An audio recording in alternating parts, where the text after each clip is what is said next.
मेरा आज का व्याख्यान उपभोग फलन के निर्धारक तत्वों पर केंद्रित है। आज के व्याख्यान में मैं उन तत्वों का उल्लेख करूंगा जो उपभोग फलन या उपभोग प्रवृत्ति को निर्धारित करते हैं। उपभोग फलन या उपभोग प्रवृत्ति को निर्धारित करने वाले कई तत्व हैं। क्योंकि बचत उपभोग की पूरक होती है, इसीलिए जिन तत्वों पर उपभोग आधारित होता है वही तत्व बचत को भी प्रभावित करते हैं। उपभोग प्रवृत्ति ऊंची होगी या नीची, मतलब अधिक होगा या कम, यह जिन तत्वों पर निर्भर करता है उन्हें सुविधा की दृष्टि से हम दो वर्गों में विभाजित कर सकते हैं। पहला विषयगत या आंतरिक तत्व और दूसरा वस्तुगत या बाह्य तत्व। कुछ ऐसी प्रेरणाएं होती हैं जो व्यक्तियों को बचत करने के लिए प्रेरित करती हैं। इन प्रेरणाएं या तत्वों को हम विषयगत या आंतरिक तत्व की श्रेणी में रख सकते हैं। वस्तुतः ये मनोवैज्ञानिक तत्व जिनके कारण मनुष्य अधिक बचत करता है, में जिन तत्वों को शामिल किया गया है वे इस प्रकार हैं। पहला, सावधानी। लोगों द्वारा आकस्मिकताओं जैसे बीमारी, दुर्घटना आदि से बचने के लिए या इनका मुकाबला करने के लिए सावधानी स्वरूप अपनी आय में से कुछ भाग नियमित रूप से बचत के रूप में रखने की प्रवृत्ति पाई गई है। इन सावधानियों के लिए जो बचत की जाती है उससे लोगों की उपभोग प्रवृत्ति घटती है। दूसरा, दूरदर्शिता। कुछ ऐसे सामाजिक कार्य हैं जैसे विवाह, शिक्षा इत्यादि जिन्हें हर दृष्टि में, हर हालत में लोगों द्वारा संपन्न किया जाता है।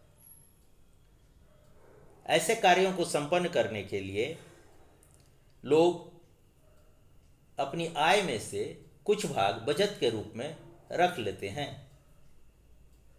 लोगों की इस दूरदर्शिता के आधार पर किया गया बचत उपभोग की प्रवृत्ति को घटाता है। लाभ। तीसरा, कुछ व्यक्ति ऐसे भी होते हैं जो लाभ कमाने के लोभ में भी कम खर्च करते हैं और बचत अधिक करते हैं। इससे भी उपभोग की प्रवृत्ति प्रभावित होती है। सुधार। चौथा, कुछ व्यक्ति समाज में ऐसे होते हैं जो अपने जीवन स्तर को उठाने के लिए अधिक खर्च करते हैं। उनके अधिक खर्च किए जाने के कारण बचत कम होती है या नहीं के बराबर होती है। ये सुधारात्मक कदम उपभोग की प्रवृत्ति को बढ़ाता है, बचत करने की क्षमता को घटाता है। पांचवा, आर्थिक स्वतंत्रता। कुछ व्यक्ति धनराशि जमा करके आर्थिक दृष्टि से स्वतंत्र होना चाहते हैं। आधुनिक समय में जमा राशि ऐसे संकटों से मुक्त होने में सहायता करती है। पांचवा, व्यावसायिक उद्देश्य। कुछ व्यक्ति ऐसे भी होते हैं जो अपना व्यवसाय शुरू करने या फिर सट्टे के लिए भी कुछ रकम बचाना चाहते हैं। इसका प्रभाव भी उपभोग प्रवृत्ति पर पड़ता है। 7वां, प्रतिष्ठा।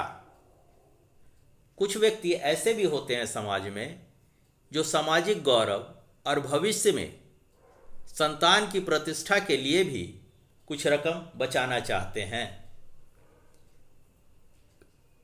ये भी आर्थिक दृष्टिकोण से उन्हें कम उपभोग के लिए बाध्य करता है। 8वां, कृपणता। स्वभावतः कुछ व्यक्ति कम खर्चीले होते हैं, जिन्हें कंजूस की संज्ञा दी जा सकती है, और वे अपनी आय का कम से कम भाग खर्च करके अधिक से अधिक भाग बचाने का प्रयत्न करते हैं। इसका भी उपभोग की प्रवृत्ति पर महत्वपूर्ण प्रभाव पड़ता है। ये सभी व्यक्तिगत ऐसे कारण हैं जिनके लिए मनुष्य अपनी आय का एक भाग बचाने का काम करता है। जिन कारणों से व्यक्ति उपभोग के ओर प्रेरित होता है, उन्हें किन्स ने अपव्यय, अदूरदर्शिता, आनंद, उदारता, दिखावा आदि कहा है। इस प्रकार कुछ ऐसे तत्व भी हैं जो कंपनियों, निगमों, सरकारी संस्थानों को बचत करने के लिए प्रेरित करते हैं। इन तत्वों में उद्यम, तरलता पसंदगी, सुधार, वित्तीय दूरदर्शिता शामिल हैं। उद्यम अर्थात बड़े कार्य करने की इच्छा अथवा व्यापार के प्रसार की कामना से है। तरलता पसंदगी यानी नकदी अपने पास रखकर आर्थिक संकट का सामने करने की इच्छा से है। सुधार अर्थात मशीनों और उपकरणों के नवीनीकरण की भावना से है। और वित्तीय दूरदर्शिता यानी भविष्य की आकस्मिक हानियों की पूर्ति के लिए पर्याप्त वित्तीय प्रावधान रखना।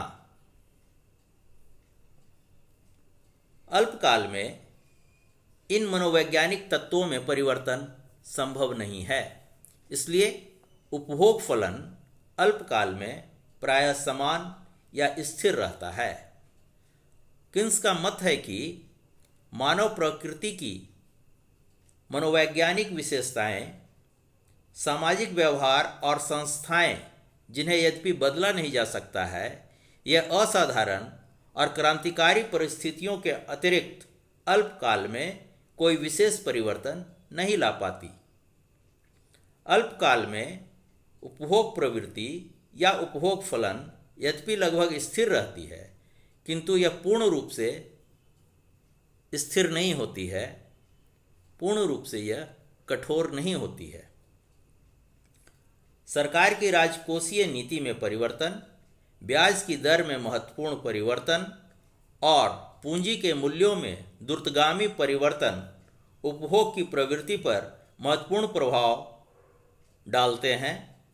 अतः ये सभी घटक अल्पकाल में भी उपभोग कार्य को प्रभावित किए बिना नहीं रह सकते। दूसरा, वस्तुगत या बाह्य तत्व। वस्तुगत और बाह्य तत्व के अंतर्गत शामिल तत्व इस प्रकार हैं। पहला, आय। उपभोग प्रवृत्ति विशेष रूप से आय पर निर्भर करती है। जैसे जैसे आय में बढ़ोतरी होती है, वैसे वैसे उपभोग का स्तर भी बढ़ता जाता है। इसके विपरीत जब आय घटती है, तब उपभोग भी घट जाता है। दूसरा, आय का बंटवारा। समाज में जिस प्रकार धन का वितरण होता है, उपभोग प्रवृत्ति भी उसी प्रकार से व्यवहार करती है। धन के असमान वितरण के कारण धनी वर्ग की बचत क्षमता बढ़ जाती है, जिससे उपभोग प्रवृत्ति को हानि पहुंचती है।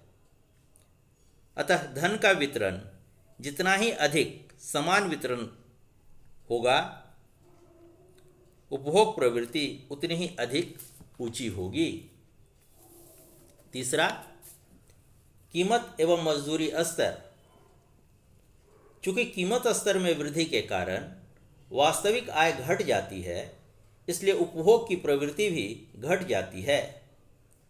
इसके विपरीत जब कीमत स्तर में गिरावट होती है तो वास्तविक आय में वृद्धि हो जाती है, परिणामतः उपभोग की प्रवृत्ति भी बढ़ जाती है। ठीक इसी प्रकार से मजदूरी स्तर बढ़ने से उपभोग प्रवृत्ति बढ़ती है और मजदूरी के स्तर में कमी होने से उपभोग प्रवृत्ति घटती है। चौथा, असाम्य परिस्थिति। भविष्य में होने वाली घटनाओं के प्रति आशाओं द्वारा उपभोग प्रवृत्ति शासित होती है, यानी निर्भर करती है। यदि किसी युद्ध या अन्य प्रकार के संकटों की संभावना हो तो समाज में प्रायः लोगों द्वारा अधिक वस्तुएं क्रय करने की प्रवृत्ति पाई जाती है। इससे उपभोग प्रवृत्ति को प्रोत्साहन मिलता है। निगमों की व्यावसायिक नीति। निगमों और संयुक्त पूंजी कंपनियों के लाभांश वितरण पर भी उपभोग प्रवृत्ति निर्भर करती है। यदि कंपनियां अधिक धनराशि सुरक्षित कोष में रखने का निर्णय करती है, यानी उपभोक्ताओं को कम धन लाभांश के रूप में देती है, तो इससे उपभोक्ताओं के पास आय की कमी होती है और उन्हें अपना उपभोग कम करना होता है। छठा, अप्रत्याशित लाभ एवं हानियां। अप्रत्याशित लाभ और हानि से भी उपभोग प्रवृत्ति या उपभोग फलन प्रभावित होता है। 1929-30 के वर्ष में अमेरिका की अर्थव्यवस्था में आकस्मिक लाभ से लोगों के उपभोग में व्यापक रूप से वृद्धि हुई थी। जनसंख्या की संरचना। ऐसी मान्यता है कि 35 वर्ष से अधिक आयु वाले व्यक्ति प्रायः बचत करने के लिए प्रेरित हो जाते हैं। यदि समाज में या देश में ऐसे लोगों की संख्या अधिक है तो उससे समाज की उपभोग प्रवृत्ति घटती है, अर्थव्यवस्था में उपभोग की प्रवृत्ति ह्रास की होती है। आठवां, व्यय पर निजी क्षेत्र का प्रभाव। विज्ञापन और महत्वपूर्ण उपभोग वस्तुओं के बाजार में आ जाने से उपभोग के स्तर पर व्यापक प्रभाव पड़ता है। इन नए वस्तुओं के प्रति लोगों का अधिक आकर्षण होता है, फलतः उन्हें खरीद करने के लिए वे अपने बचत को व्यय करते हैं।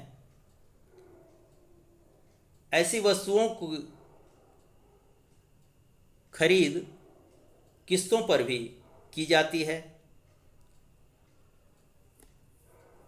ऋण संबंधी छूट प्राप्त होने से लोग व्यापक रूप से खर्च करने लगते हैं और ऐसे वस्तुओं को क्रय करने को प्राथमिकता देते हैं। इससे उपभोग व्यय बढ़ जाता है। नौवां, राजकोषीय नीति। सरकार की करारोपण, व्यय और ऋण संबंधी राजकोषीय नीति भी उपभोग पद्धति पर प्रभाव डालती है। उदाहरण के लिए सरकार अपनी राजकोषीय नीति द्वारा प्रगतिशील कर प्रणाली को लागू कर धन के समान वितरण में सहायता कर सकती है, जिससे उपभोग को प्रोत्साहन मिलता है और इसका सीधा प्रभाव उपभोग फलन पर पड़ता है। ब्याज की दर। सामान्यतः ब्याज की दर जितनी ऊंची होती है, लोगों द्वारा उतनी ही अधिक बचत करने की कोशिश की जाती है या बचत की जाती है। इससे लोगों की उपभोग प्रवृत्ति घटती है। 11वां, सामाजिक बीमा और जीवन बीमा लोगों को अपने वेतन और मजदूरी से अनेक प्रकार की कटौतियां करवानी पड़ती है या लोगों द्वारा की जाती है, जैसे जीवन बीमा प्रीमियम, सामाजिक सुरक्षा और अन्य अंशदान, प्रोविडेंट फंड में अंशदान इत्यादि। इस प्रकार की योजनाएं आय के बहुत बड़े भाग को रोक लेती है, जिससे कि वह उपभोग पर खर्च नहीं कर पाते हैं। अतः जितनी अधिक इस प्रकार की कटौतियां वेतन से की जाएगी, उपभोग प्रवृत्ति उतनी ही कम होती जाएगी या कम होगी। 12वां, नए उत्पादनों का परिचय। नए उत्पादनों के प्रारंभ होने से उपभोग कार्य सूची ऊपर की ओर शिफ्ट होती है, अर्थात उपभोग प्रवृत्ति में वृद्धि हो जाती है। नए वस्तुओं और उत्पादों का आकर्षण उपभोक्ताओं की प्राथमिकता को इतना बदल देती है कि उनके खरीद के लिए वे अपनी बचत को समाप्त कर देते हैं। यानी उपभोक्ता बचत को रोककर भी इन नवीन वस्तुओं के क्रय पर अपनी आय व्यय कर देती है। 13वां, उधार एवं किस्तों का सुविधा। यदि लोगों को उधार की सुविधाएं और किस्तों पर सामान मिलने लगे, तब इससे उपभोग प्रवृत्ति में वृद्धि होती है। 14वां, भविष्य में आय की संभावना। उपभोग प्रवृत्ति भविष्य में आय की संभावना पर भी निर्भर करती है। यदि भविष्य में लोगों को अधिक आय की संभावना हो तो वह वर्तमान आय में से बचत नहीं करेंगे और इस स्थिति में लोगों की उपभोग प्रवृत्ति अधिक होगी। 15वां, यातायात के साधनों का विकास। यातायात के साधनों के विकास का भी उपभोग फलन पर व्यापक प्रभाव पड़ता है। यदि ये साधन उपभोग वस्तुओं के आयात करने में सहायक हो तो उपभोग प्रवृत्ति बढ़ेगी, और इसके विपरीत यदि इन साधनों का प्रभाव उपभोग वस्तुओं को निर्यात करने में किया जाएगा तो ऐसी स्थिति में उपभोग प्रवृत्ति घटेगी। 16वां, वस्तुओं और सेवाओं की उपलब्धता। जब वस्तुएं बहुत समय तक दुर्लभ रहती हैं, उपलब्ध नहीं होती हैं, लोगों की पहुंच से बाहर होती हैं, और तदुपरांत जब वे वस्तुएं बाजार में उपलब्ध होती हैं, बाजार में मिलने लगती हैं, सुलभ हो जाती हैं, तो उनकी मांग अचानक बढ़ जाती है, जिससे लोगों की उपभोग प्रवृत्ति बढ़ जाती है। 7वां, लोगों की रुचियों एवं फैसलों में परिवर्तन। लोगों की रुचियों और फैशन में परिवर्तन आने से भी उपभोग प्रवृत्ति में परिवर्तन आता है, लेकिन इसमें अल्पकाल में कम ही परिवर्तन प्रायः देखने को मिलता है। 18वां, बचत के प्रति दृष्टिकोण। बचत के प्रति दृष्टिकोण पर भी उपभोग प्रवृत्ति निर्भर करती है। यदि समाज में लोग भविष्य के संबंध में अधिक विचार करेंगे तो अधिक बचत करना पसंद करेंगे, इससे उपभोग प्रवृत्ति कम होती है। ड्यूजेनवरी का नियम। प्रोफेसर ड्यूजेनवरी का मानना है कि नीची आय वर्ग के लोग अपने से ऊपर आय वाले वर्ग के उपभोग स्वरूप का प्रायः नकल करने की प्रवृत्ति रखते हैं। इसे प्रदर्शन प्रभाव की संज्ञा दी गई है। जिन देशों या समाज में प्रदर्शन प्रभाव अधिक होता है, वहाँ उपभोग प्रवृत्ति भी ऊंची होती है। प्रोफेसर ड्यूजेनवरी का मानना है कि व्यक्ति एक बार जिस उपभोग स्तर को प्राप्त कर लेता है, उस स्तर से नीचे उतरना उसके लिए कठिन हो जाता है। इसलिए वह मंदी काल में भी आय के कम होने पर भी अपने पिछले बचतों से अपने उपभोग के स्तर को उसी स्तर पर बनाए रखता है। इन विभिन्न तत्वों के अवलोकन से यह स्पष्ट होता है कि किसी देश की अर्थव्यवस्था में उपभोग प्रवृत्ति अथवा उपभोग फलन के निर्धारण में इनका काफ़ी महत्वपूर्ण स्थान होता है।